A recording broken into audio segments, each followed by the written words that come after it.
I think that Santa Monica College Police Department needs to be more a part of this community. You know, we are part of Santa Monica. I think it's important that Santa Monica College is ingrained in the fabric of the city. You know, lately police relations within the nation has been, you know, not the greatest. And I think any time that the police department can get out there and really truly show who we are, that we are part of that community, is a good thing. I mean, when I started as a police officer, I think one of the things that I really felt dearly about was the title of being a peace officer. And as the chief, I think it's my mission to make sure that our officers understand what peace is, and that we are truly peace officers, and that's what we're there to do, is to keep the peace.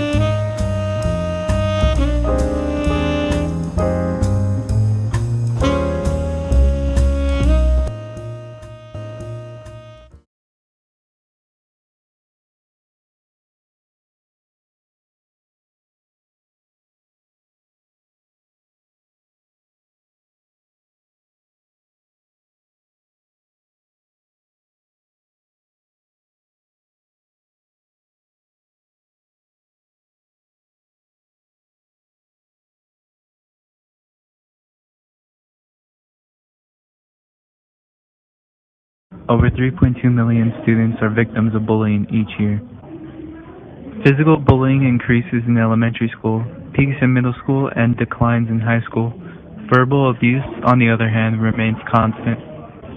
28% of U.S. students in grades 6 through 12 experience bullying.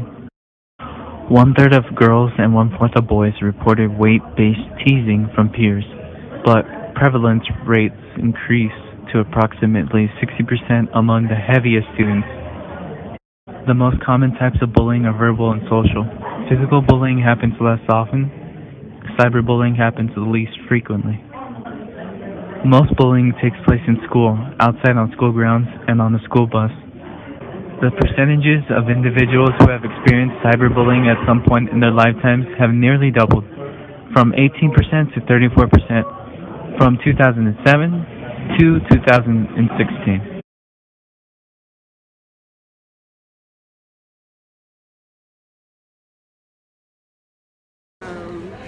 Bullying is when someone is bothering you, either physically or through like social media, and it's when they're constantly insulting you and making your life miserable. In 6th grade, I was bullied because of my weight, and that affected me a lot because I would be a loner and I wouldn't hang out with anyone, and people would just like insult me. But over the years, like, I started realizing how to get over that. It helped me a lot because I realized that some people are just really ignorant, and I shouldn't pay attention to those insults. And like, I'm my own person and I like how I am, so.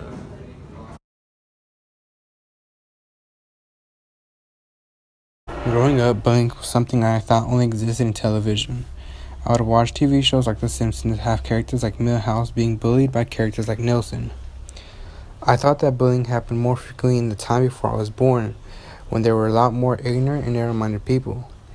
I thought that because this generation was more educated and had such diverse culture and opinions, the rates of bullying had slowed and it no longer occurred. But now I realize that I see different forms of bullying occur around me almost every day. I see kids tease others over what they wear, how they walk, and how they talk. Some of these kids being bullied can even be of special needs, but it does not matter to these bullies. They tease and make fun of them no matter how vulnerable they are. They laugh at them, and it's not right. None of it is right. Why do people bully others? Sometimes it's because they're unhappy with themselves and don't want to see others happy. Sometimes it's because problems at home. And sometimes it can be because they just need someone to take their anger out on. There are many reasons why, but none of them are a good excuse. Our mission to get Chalmers back his job. Hear, hear! Hear, hear! Art, I want to ask you about something I read in a magazine. Are you boys cyberbullying each other? How could we be? We're all in the same place and we don't have computers.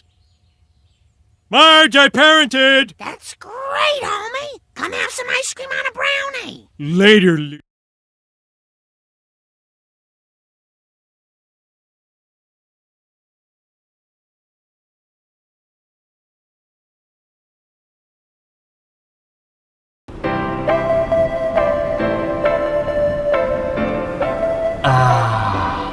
Venice Beach. A place where tourists and locals alike come to soak up the sun, enjoy a dip in the ocean, take a stroll down the boardwalk, and relax. For many, Venice Beach is a symbol of the quintessential Southern Californian lifestyle.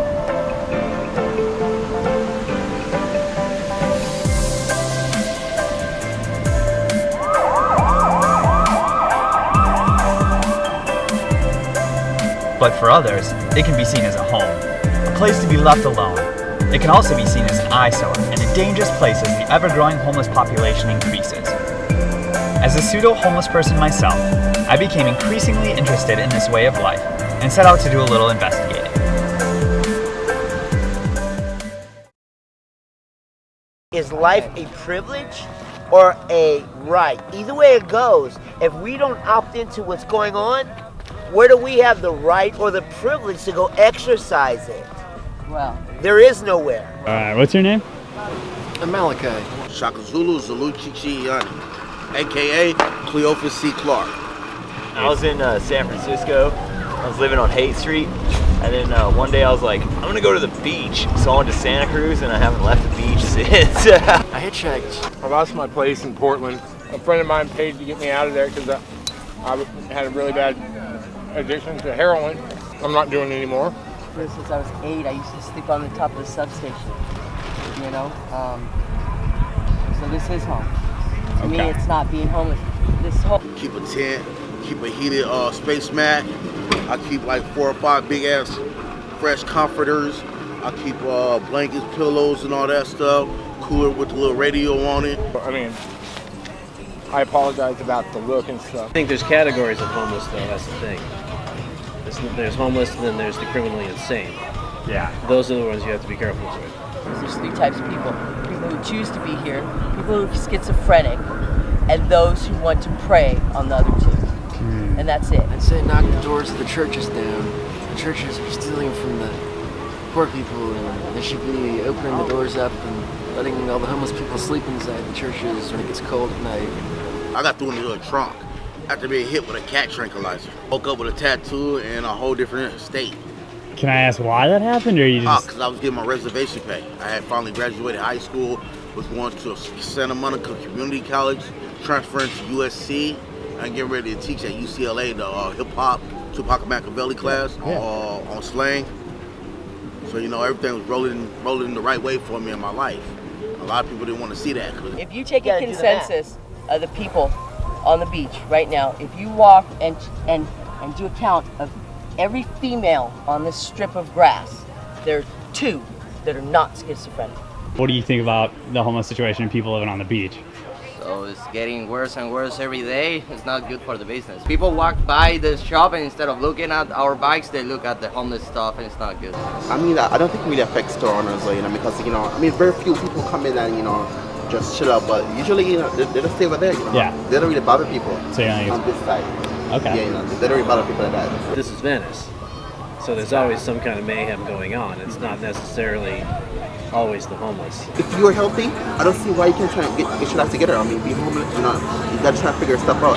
I don't see why you want to be, it can be comfortable being like that. So you're obviously trying to change the situation and get up off I stay here. sober, I stay clean, I don't drink, I don't do no drugs, I don't do alcohol, I don't function with like neighborhood gangs. I stay to myself, you know, I hustle at work, I'll move whatever they need in the store, I'll stock a shelf or 2, I work for my meal, you know.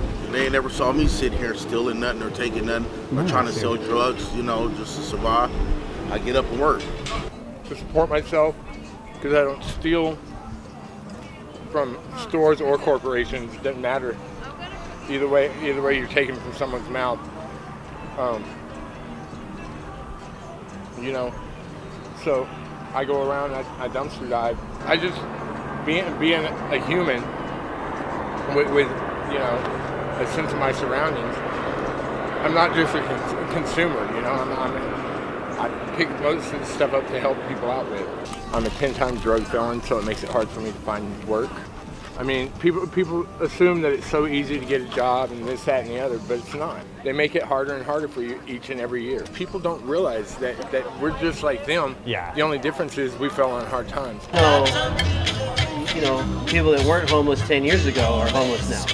People that used to live in houses and had jobs and cars are now living in their cars. So, you know, until the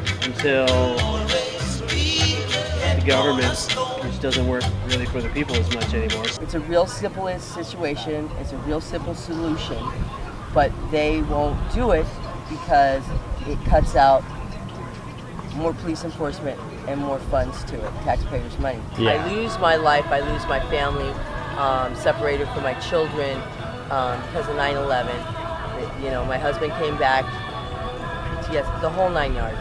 I had a nervous breakdown, la la la la la. 4 years gone to hell trying to figure out the mental status of everybody in the family. And then, boom, now you're homeless with no money. It's just mathematics, okay? More and more people, all chewing on the same bone. Not everybody's going to be successful. Living out here don't mean God don't love you. Because it's worse to play.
Unity, people coming together, inclusiveness, and that's what this city is all about. And the police department wants to play an integral role in that.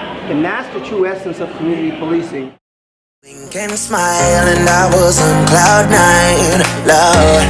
The way you move your hips and lick your lips, the way you dip, you got me up so high.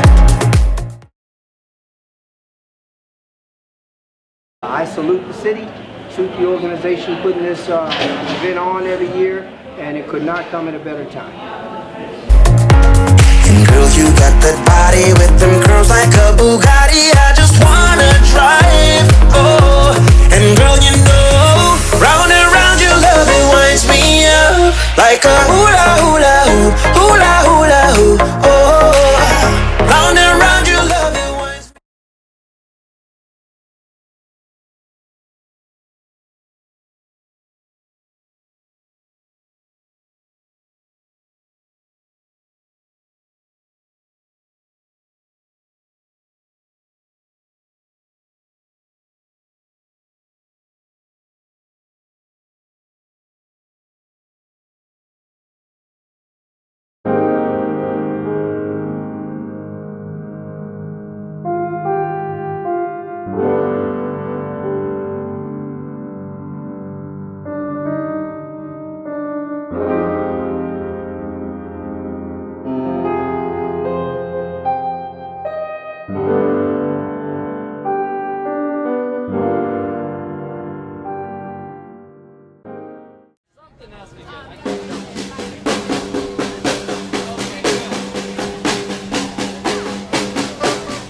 have seen an empty studio at the top of the show.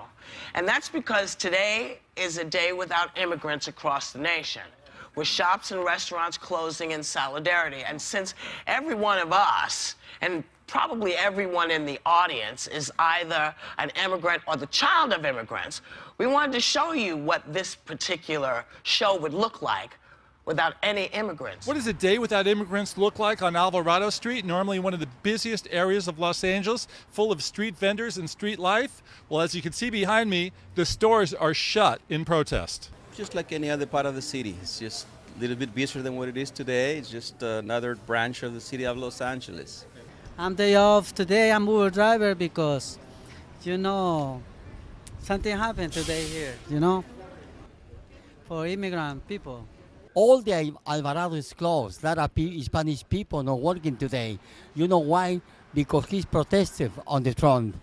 It's not a problem. Deportation and deportation and deportation. If I recall correctly, I think that this was done again in May of last year. Okay. It's a little firmer, but not as big. Firmer? Yes, because back then they didn't close the businesses, and today they are. It's usually more crowded, but they're not here because, like I said, they're scared. They're afraid they might get raided and all that by ICE. Reporting from Los Angeles, Jefferson Graham, USA Today. Hoy miles de inmigrantes en Wisconsin dijeron presente a la convocatoria del Día Sin Latinos. Aquí venimos a apoyarnos a unos a otros porque todos somos seres humanos y tenemos derechos. Todos tenemos derechos. Un paro en todo el estado para protestar en contra de políticas antiinmigrantes. Quieren levantarlos para México, ya no les quieren dar licencia, no quieren ayudar. Y sabiendo que los latinos aquí somos los que levantamos todo el trabajo. Más de 150 negocios en todo el estado cerraron sus puertas. Se convocó a no hacer compras el día de hoy y hasta miles de niños se ausentaron de las escuelas.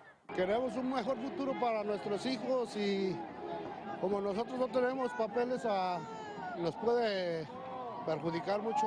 Vamos a tener que regresar a nuestro país.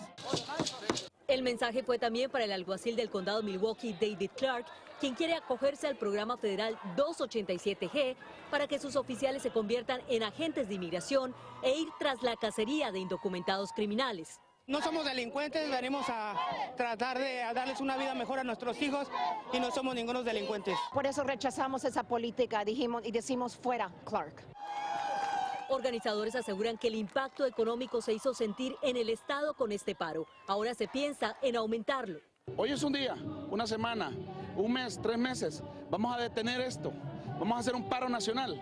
Y asimismo, ustedes mismos en el Congreso nos van a poder pedir que volvamos a ayudar. Porque ¿saben por qué? Porque nosotros construimos, ayudamos a este país, a esta nación, a hacerse lo que es hoy, Estados Unidos de América. Y como respuesta a esta manifestación, el alguacil de este condado, David Clark, dijo que estaría ocupado con agentes de inmigración ayudándolos a identificar a indocumentados. May Day protests may be bigger than in previous years. Now that's because many people are taking a stand against the Trump administration's immigration policies. Tonight, KCAL's Jeff Nguyen is live in downtown LA with more. Jeff. Susie and Jeff, if you plan to move through downtown LA on Monday, get ready for some street closures as well as some serious traffic problems. Graham Park in front of LA City Hall is expected to fill up, and organizers say that this year's May Day demonstration will likely be the largest in about 10 years. I don't think there's a ruler large enough to measure my pushback. Tanya Walters says she's ready to take a stand against President Trump because the school bus driver has noticed fear among her kids, who are mostly Latinos. Just noticing the morale and the number count kind of went down in attendance. She's planning to be at MacArthur Park at the corner of Alvarado and Wilshire on Monday morning to take part in the May Day march that will end at LA City Hall. Traffic is expected to be affected. I am woman. This year's demonstration comes in the wake of the massive turnout of the Women's March and days of protest against the inauguration of President Trump. The director of the One Stop Immigration Center says this year's May Day demonstration will be big because dozens of organizations are joining forces against the Trump administration, which has taken a hard stance on immigration and promised a wall along the border with Mexico. We have an administration that has shown itself to be completely insensitive to the needs and the plight of 11 million undocumented persons. May Day organizers are hoping to not see a repeat of 2007, when police clashed with demonstrators.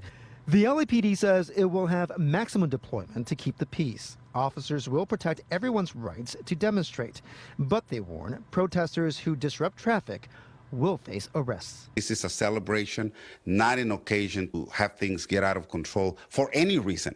Tanya Walter says some of the Trump administration's policies don't affect her directly, but that doesn't mean she's willing to stand back and watch. It's not my personal story today, but it could be tomorrow. The LAUSD says that all of its schools will remain open on Monday. The superintendent says at the heart of her decision is keeping kids safe, and she says the classroom is the best place to do just that. Jeff? As long as illegal immigrants don't affect me, I feel they should. Do you feel all insecure about it? I think it's kind of like, my opinion is the fact that Okay, I'm riding with you. you know,